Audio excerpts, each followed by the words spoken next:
Hello, I'm Jade and welcome to La Quinta Book Fest Revisited. Since we were unable to host Book Fest 2021 here at the library, we thought we'd reconnect with previous panelists to see what they've been up to and talk about their latest projects. In this video, Liza Palmer and I spoke about her latest book, The Nobodies, and finding an inspiring story about failing and working through your struggles while staying true to yourself. We also talked about what she's been reading and watching, her email newsletter, and she gave some advice on how to move forward through these tough times we've been in. I hope you enjoyed this segment of Book Fest Revisited. Well, thank you for joining me so much. I really appreciate it. Oh, absolutely. I recognize the room you're in. Yes. we had our exhibit in here. It's very, well, it's a storage room right now, but we have our little corner right here. Yeah, I remember going over and being like, oh my God. Mm-hmm. I know we haven't found a use for this just yet, but we're looking forward to doing something with our little card catalog here. Yeah, Definitely. It's such a, I don't know, like it's that muscle memory where it's like, it just has this immediate visceral reaction to it. You can actually, it's like you can hear it, that specific, Yes. Yeah. And flipping through the cards. Yes. Yeah, absolutely. Yeah. Mm-hmm. Okay. So how have you been? Good. I mean, Yes, as well as any of us can be right now. Exactly. Asterisk. Yeah, yes. Exactly. What about you all? How are you faring? We're doing good. Good, thank you. Yeah, just we're keeping busy and we're going through some projects here in the library, so it's a good. That's great. It's a productive time for us right now. So, have you been up to any new things, any new hobbies, or? No, I think it's just, I think one of the hobbies of 2020 is just surviving. So yeah. Mm-hmm. I really got into puzzles. I mean, I think everybody went through the puzzle phase. Everybody went through the banana bread phase. Yeah. I think it's just been, I have a day job at BuzzFeed, and that's been it. Everything that went from 0 to 60. I'll tell you what. So that's been my hobby, boring hobby. The day job as boring hobby, right? Yeah. Yeah. Did you write any of I love the BuzzFeed, all the gift lists. I just scour all of those. I know. No, there's way more talented people. I'm over on the video shows side. So I do Unsolved and Worth It and all those guys. And awesome. We're launching a new food channel. Oh, sweet. Yeah. So that's being launched on the 30th. Jesus. Felt so far away. And now, as is always the way, here it is. I was the executive producer on this IGTV show, which I've never done a show for IGTV, which is bananas. So, okay. Yeah, I learned a lot about social media. Yeah. Yeah, we've all had to, definitely. Yeah. Speaking of technology, let's talk about your book, The Nobodies. This is my signed copy. Look at that. Forever. It's Look amazing. At that little girl. Yeah. Yeah. Woo. So where did you get the inspiration to write this particular book? I think for me, it was, I started at BuzzFeed when it was in 2015. I've been there now for 5 years. And I think for me, it did a lot of amazing things. But it's always those lessons where, the amazing things are the hardest, most humiliating lessons that you usually have to learn. So it was a steep, very public learning curve. And I think it was one of the first times that I ever really felt, I don't know, really fish out of water. And I think I just kind of used that for the heart of the story. It's basically somebody who has failed, and I had failed miserably or spectacularly. Let's reframe it. Let's rebrand it. Yes. I needed to get a day job after being a novelist for 10 years. And so it was kind of this 1-2 punch of, I already felt like a failure. And then I went into BuzzFeed and I felt like even more of a failure because I didn't understand anything. So I think those hard lessons are usually the richest soil. So I think I started there with what that, and also just trying to kind of talk about failure and open up the conversation around failure and, I don't know, just get people talking because we all fail, and I'm tired I'm tired of it being kind of the end of the conversation. I really want it to be kind of the beginning. I don't want to gold plate it. I don't want people to think that they have to find lessons and stuff that's, I don't know, that's painful and stuff like that. But I do think failures tend to harvest the best stuff. Yeah, definitely. Yeah, it was a really fun read and funny and heartwarming, and I hadn't read it yet until, about a month ago, and it was like, oh, I needed this, like, especially during this time, I needed this sort of light, but also like, a book with a message. It just was like, Yeah. it's okay if things are hard, and, Yeah. You can work through it and you'll come out on the other side eventually. That's right. Yeah, exactly. Yeah. Yeah. But it's gonna, you have to face it and you got to go through it. And I think that was also what I found. It's like, you can't bob and weave from this stuff. You got to kind of walk through it. Yes. Yeah. So are you working on anything new? So new book? I was already, and I was actually thinking about this because when your questions and stuff like that usually kind of make you think about very inconvenient things. I was already blocked. I was trying to pitch the same. Tragically, I remember taking a picture on New Year's Eve 2018, basically being like, new journal, new year, new book. That book literally went, I must have pitched, God, I must have pitched 1,000 different iterations of the book where it was just like it was one idea. And then it was literally like, you know how Oreos comes out with like customized Oreos? Yes. It was that. It was like this just long string of terrible Oreos nobody wanted. Nobody wants cinnamon roll Oreos. Maybe they do. I pitched cinnamon roll Oreos at one point. So it was the book that wouldn't be cracked. And I think it was because I was at a crossroads creatively and I needed to do some facing of hard stuff. So I think finally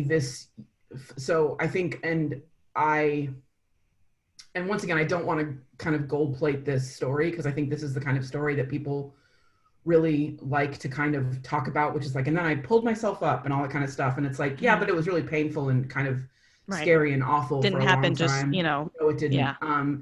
So I think I pitched the book for 2 solid years and then it finally kind of died on the vine. And then just because I couldn't find it. And there was no version of it that anybody wanted, essentially. And not even my like writing group or friends or any of that stuff. Like everybody gave very polite, every writer knows this, gave very polite notes. It was very clear that it wasn't eliciting much warmth or excitement.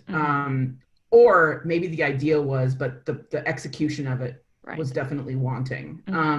So I went to what I think is the best writers conference, is the Surrey International Writers Conference in Surrey, right outside of Vancouver. It's one of the best writers conferences. It's kind of run by a woman named Kathy Chung, who's incredible, but it's also kind of, the heads of it are Diana Gabaldon and Jack White. And they kind of top down make it this incredibly, I don't know, like you just feel insulated, and you feel like the writer you've always wanted to be, I think is what happens, is you kind of step into a world where you actually are the version of yourself that you want, writer-wise. And before that, I had gotten to the point where I was like, okay, what do you like about this book? And out of all the things, and there's been hundreds of pages written on this, 25-page outlines, all of it. Like I came down to 2 things that I liked about it.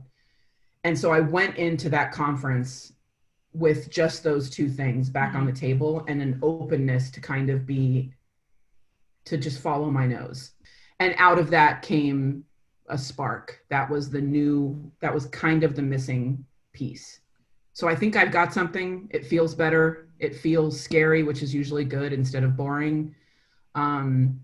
So I'm cautiously hopeful at this point. And there's index cards and we're cooking with gas now. Yeah, exactly. That was empty for a long time. So it's nice to have it populated. And my goal, of course, because of course you have to kind of make it like, now I'm going to be totally productive, is to have it outlined by the end of this holiday. So, because you can't rest or all that. It's like now that I'm going to pound myself into the ground. I've learned nothing. I've learned absolutely nothing. So that's always good. Well, besides working on that project, are you reading anything right now? Watching anything fun? Well, I think it's, and I don't know if this is, I commuted an hour a day. And that's when I actually would listen. I am a auditory learner. So I would listen to audiobooks, and that's how I got through everything. And reading is hard for me. So I just can't concentrate. So, I was always listening to books and podcasts. So once the commute was gone, and really once my brain went down to what, 20%, is that what we're on now? Yeah. Reading and podcasts just really disappeared, which I think is part of which is where I kind of got with the writing, right? Like, I think it's like this pandemic has brought about a certain level of loneliness. But I think for so many introverts, for so many introverts, loneliness is kind of a sliding scale of, we're comfortable with aloneness, but there's this, it kind of has this dark side of, it kind of goes dark side when it gets to be loneliness, but I'm very comfortable being alone. And I think what I started kind of unpacking as it kind of went darker and darker was that without reading, without podcasts, and without writing, because usually writing in my times of true loneliness, which is like adolescence in the 20s, writing was that companion. And so when I didn't have those things, I dipped mental health wise, which I'm sure is a song a lot of us are singing right now. But I bought a lot of books. I really was excited. I mean, Samantha Irby is one of my favorite writers. Wow, no, thank you. I tried to, that was great. I really loved Leah Johnson's You Should See Me in a Crown. I love that one. There's so many good books out. Alyssa Cole had 2 books out, which is her thriller, which is When No One Is Watching. When No One Is Watching. And then she has another follow-up to her Reluctant Royals series, which I just love. It's the I wrote it down because, you know, pandemic head, I've got no brain. How to Catch a Queen is the most. And then Rebecca Weatherspoon is an author that I really love. And I really loved Rafe by her, and Xeni, Xeni. I just bought that book. It's so good. Okay. It's so good. Well, she's just good. And then her Cowboy series is also really great. And so she did 2 of those, and then the third one's coming up. So I all of those are incredible. But the book that I was in the middle of when I was doing my commute was the Rivers of London series, which is the Ben Aronovich series, which is fantastic. I was on book 5 of that, and I loved it. But that one kind of, the reader of that is so good. It's one of those books where you're like, no, I really like listening to it and not. So I've been trying to kind of, but I'm sure this is what every reader or writer kind of understands, which is like, they're just kind of these little books. And I don't know, I've never been a Kindle person. I've never been an ebook person. And I don't know if that's just a screen thing for me, but you know, there's little books everywhere, like little books kind of like little receipts, little envelopes, little, you know, in various stages of the house. But so we'll see. But yeah. And watching, I think for me, it's so funny because it's like 2020 head is kind of different than any other head. And it's just, it's kind of a moving target. Like at the beginning of the pandemic, the only thing I could really watch was Thor Ragnarok for some reason, which I was like, let's just turn on Thor Ragnarok. And it was like Thor Ragnarok, old Sherlocks were something that I really loved. And then I got into a Frozen 2 phase, which I think was bizarre, which I think was kind of around the Next Right Thing song, which really resonated. But the star of 2020 was Mandalorian, which I think is my favorite. So the television is incredible. And thank God for it, truly. Thankfully, people were able to make stuff, and we were able to find joy in it for a little moment. Yeah. Speaking of joy, I love your newsletter. Oh, thank you. It's so good. Thank you. Yeah. Yeah. I wanted to, that was kind of the BuzzFeed in me, where it was kind of like, I'm going to give you these kind of 4 things, which was like, you know, a place where you could go that would make you feel good for 5 minutes. So it's like the funny tweets, and then it's basically stuff that's cool, like that you can watch, read, and listen to. There's so many good music. There's so much good music as well. Even this past week, like 3 great albums. It was Taylor Swift's Evermore, which thank God for Taylor Swift. Sturgill Simpson had a great new album that came out, and Kid Cudi came out, which is nice. Kid Cudi. I don't know how to pronounce it. I'm not sure. And he duetted with Phoebe Bridgers on it, which is just incredible because Phoebe Bridgers has had a great year as well. So there's a great music everywhere. Yeah, so it's that, and then it's like great follows on social media, and then just cool stuff that I found, like great, like it's mostly skincare and body butter, I find. I'm like, oh, you really have a weird skin thing, apparently. But yeah, there's some, yeah. Well, it's a delight, and thank you for that. Thank you. Thank you. Yes. Yeah, I also it's a delight for me. I also love your is on Saturdays, your tours on My Instagram. renovation tour with my mom. Yeah, exactly. Yeah. We've always, my mom loves and is very good at kind of designing and flipping homes. And I think it started out where we used to go to, back in the day, we used to go to like a restaurant every Saturday, and then we would just kind of drive around and look at cool houses that were being renovated. And mom is such this wealth of knowledge that it was just this it just was so fascinating to listen to her talk. And it was like, and well, you know, that's this and that's this. And I was like, no, I don't know that. And so literally one day I just started filming her, kind of talking about all the different, and in Pasadena, we have Green and Green, like Charles Green's actual house that he like practiced on. And it's ridiculous. Like the Batchelder woman, like her house and stuff. So you can literally drive by these historic, you know, homes and just like, oh, there's the Gamble house right there.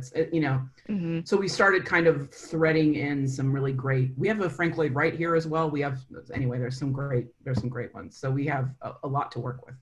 Yeah, well, that's awesome. Yeah. Well, before I let you go, is there anything else you want to say to our readers? Any sort of hopeful message you want to pass on to the new year? Yeah, I mean, I think for me, it was a combination of kind of striking that balance of not comparing, which I think is always terrible, because you always have the people like, I'm going to take this opportunity as like the pandemic to do all these things. It's like, I mean, I think it's like, I think there is something about just keeping for me, it was keeping my head above the waterline, which I just was like, that's all I want. I'm not going to be I don't know if anybody's thriving right now, but I just don't want to drown. And so I had to do kind of one layer above what I could do, if that makes sense, where it was like, there was this kind of baseline stuff that I had to do for basic mental health, which was like take a shower and like change your clothes and like make your bed and like just these, and I didn't know what those were until kind of not doing them pushed me below the waterline. And I there was this podcast once where this woman said that sometimes self-care isn't about making it better. It's just about asking yourself, if I don't do this, will I make it worse? And so for me, that's really what it went to, which was like, if I don't shower, it's not necessarily going to make it better, but if I don't shower, it's going to make it worse. And so, and I think for me, it was also with art, especially, it was like, I know that I don't have the energy or the mind to be able to kind of intake this section of art, but I have to take in some art just to kind of remind myself of beauty. And so even if it's that, just go on the stoop with your coffee and sit and look at the mountains for 5 minutes. Like it's kind of redefining what that means to kind of intake beauty. Because it's not, for me, reading went away very quickly. And so I had to kind of figure some stuff out just to keep my nose above the waterline. Not even the full face, by the way. It's just, it's not, just that's so too much to breathe. ask. Just this, exactly. Yeah. So I think it's about kind of, maybe that's my advice, which is like, kind of figure out where the water line is for you, and then what are the things that you can do to just kind of keep you right above that. And if you don't do them, it will make it worse. Not necessarily better, but just kind of above the water line. Yeah. Well, thank you so much for joining me. It was such a pleasure, and I look forward to your next work. I need to read more of your books, but thank you so much. It's really thank been you. This was a pleasure. Oh, thank you. Hope all is well with you. Yes, it is. Thank you. Yeah. Okay. Well, happy holidays and happy Thank New Year. You too. Yes. Okay. Bye. Bye. Thanks for watching our BookFest Revisited series. See below for links to the author's social media pages and links to our catalog if you want to request any of their titles. Want to be notified when our newest videos come out? Click or tap on the red subscribe button. Happy reading!